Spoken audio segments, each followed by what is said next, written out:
하여튼 채무자들이 결국 피해를 볼 수밖에 없는 건데 똑같은 케이스인데 서울에서 접수하면 금지가 나고 광주에서 접수하면 금지가 안 나고 그게 과연 광주 시민들을 위해서 뭐 좋은 일인가? 는 잘 모르겠어요.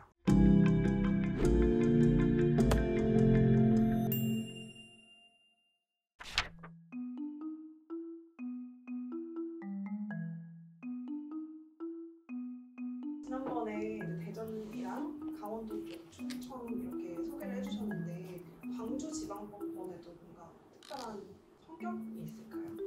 광주에 대해서 우리 사무실에서 굉장히 지금 주의 깊게 광주 사건을 좀 지켜보고 있는 부분들이 있는데요. 광주가 요새 굉장히 많이 까다로워진 부분들이 있어요. 채무자들이 개인회생을 진행할 때 가장 많이 예민하게 보시는 부분들이 이제 금지 명령인데 금지 명령이 안 나와요. 아예 안 나와요. 금지 명령은 원래 대부분은 일단 기본적으로 나오는 게 원칙이고 특정한 채무자의 경우에는 어떤 요건이 있으면 안 나오거든요. 근데 광주는 그냥 안 나와요. 금지 명령이. 그래서 채무자들이 굉장히 독촉을 받으면서 진행을 해야 된다는 부분 때문에 조금 그래요. 그래서 저희 같은 경우에는 금지 명령이 기각이 되면 다시 넣거든요. 근데 그래도 기각이 돼요. 금지 명령에 대한 기각 사유를 알려주지도 않고 그냥 기각을 하기 때문에 좀 대응이 아예 안 되고 있다. 좀 채무자들한테 이렇게까지 할 필요가 있나? 그러니까 이게 지역적 차별이죠, 사실은. 안 내려줄 만한 이유들이 있는 분들도 있어요. 금지 명령이 좀 더 빡빡해진 이유가 결국 채무자들이 다 이 제도를 악용해서 그런 부분도 있어요. 하여튼 채무자들이 결국 피해를 볼 수밖에 없는 건데 똑같은 케이스인데 서울에서 접수하면 금지가 나고 광주에서 접수하면 금지가 안 나고 그게 과연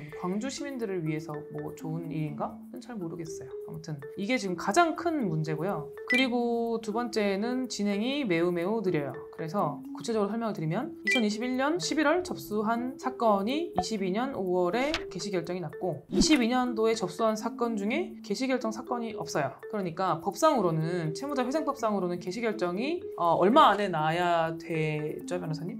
한 달이요? 네. 1개월이에요, 1개월. 늦어지는 게 어쩔 수 없는 거는 저희도 이해를 하는데 진행이 상당히 느려요. 지금 10월이잖아요. 근데 올해 개시가 된 사람이 없다. 지금 벌써 서울에서 만약에 1월에 접수한 분들은 변제금이 거의 6회차, 7회차? 이렇게 지금 들어갔을 시점인데 그래서 이게 상당히 유감이다.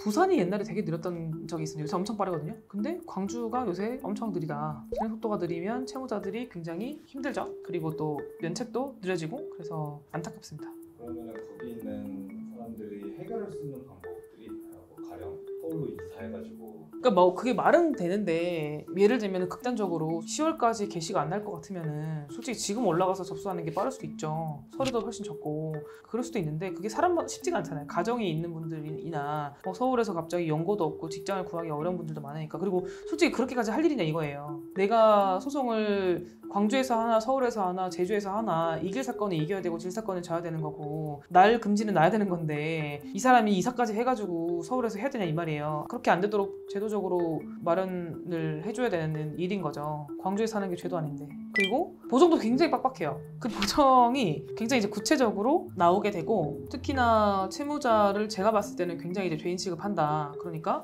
채무자가 재산을 좀 처분할 수도 있는데 그거에 대해서 부인권이 이제 처분된 재산을 이제 재산의 효력을 부인하는 거잖아요. 그러면은 그 부인권을 굉장히 넓게 인식을 하고 이제 당신의 그 처분 행위는 부인권 대상이다 라는 얘기를 조금 한다든지 부동산 처분대금의 사용처 중에서 근저당 채권 및 세금 채권을 제외한 채무 변제는 편파 변제인이 모두 정상가치에 반영하라 뭐 이런 식으로 나온다든지 말도 안 되는 보정이라고 저는 생각을 해요.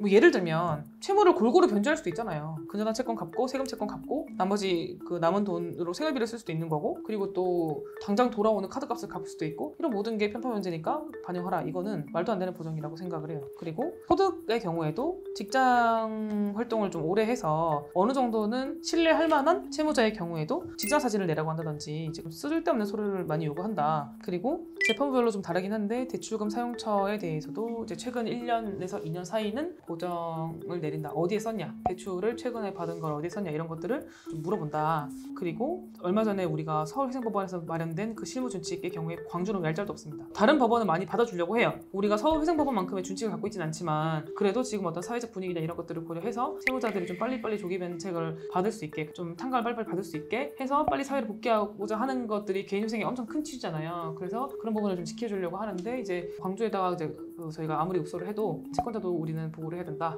채권자 입장도 배려를 해야 된다. 이렇게 얘기를 하면서 변제금을 상향해라, 변제 기간을 늘려라, 변제율을 올려라 라는 보장들이 계속 나오고 있어요.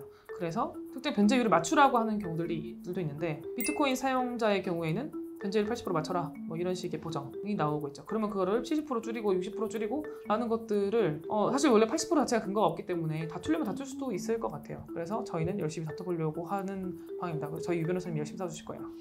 부산 뭐 이렇게 서울 다 비교했을 때 광주는 난이도가 어느 정도예요? 5점이에요. 5점. 광주는 5점입니다. 난이도 탑. 그래서 좀 나쁜 얘기만 한 것 같은데 열심히 싸워주시는 거 알아요. 법원에서도 이제 솔직히 채무자 편만 들어서는 안 되고 이 제도가 악용되지 않게 잘 유지되는 건 되게 중요한 얘기인데 어떤 채무자든 다 금지를 기각하는 거는 그 금지명령 제도가 왜 있는 거예요? 있을 필요가 없잖아요. 파산이지 그게 무슨 개인회생이에요. 그런 부분에 대해서는 조금 너무 아쉽다. 이유라도 알려주면은 우리가 그 이유를 보완하면 되는데 이유도 안 알려주고 금지명령을 다 기각을 해버리니까 그럼 광주 채무자만 불리한 건데 광주 법원에서 왜 광주 채무자들도 그렇게 차별하냐 이 말이에요. 그래서 광주 채무자들이 그거를 좀 고려를 해서 회생할 때 조금 각오를 하시고 시작을 하셔야 될 것 같다. 그리고 저희도 이런 제도적인 부분을 개선할 수 있게 목소리를 많이 내고 노력을 하도록 하겠습니다. 네, 이상입니다.